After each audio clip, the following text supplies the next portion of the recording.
If you could make a phone call to the 20-year-old Neil deGrasse Tyson and give that young man a bit of advice, what would you tell him?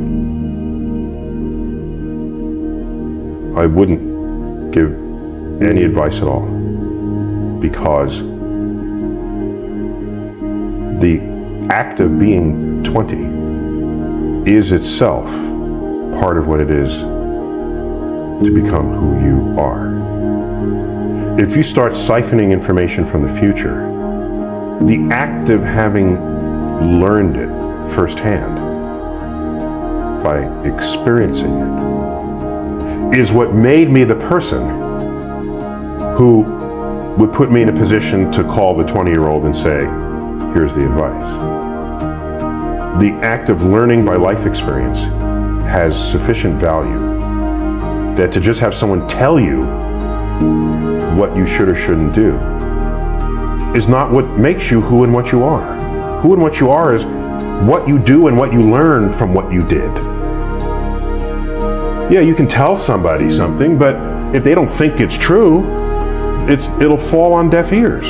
Let them find out. And the act of finding out is the lesson, not the lesson itself.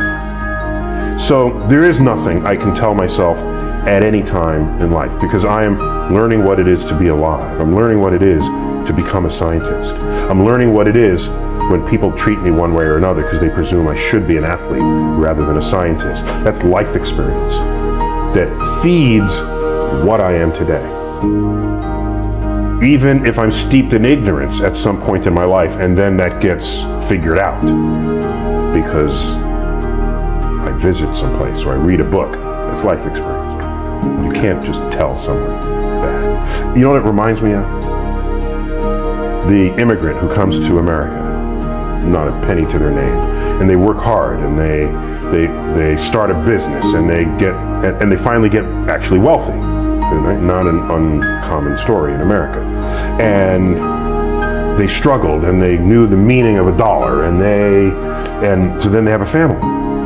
And they say to themselves, I will never have my kids experience the poverty that I had, or the hunger, or not knowing where the next meal. That will not happen with my kids. So the kids have everything provided for them. And then they become deadbeats.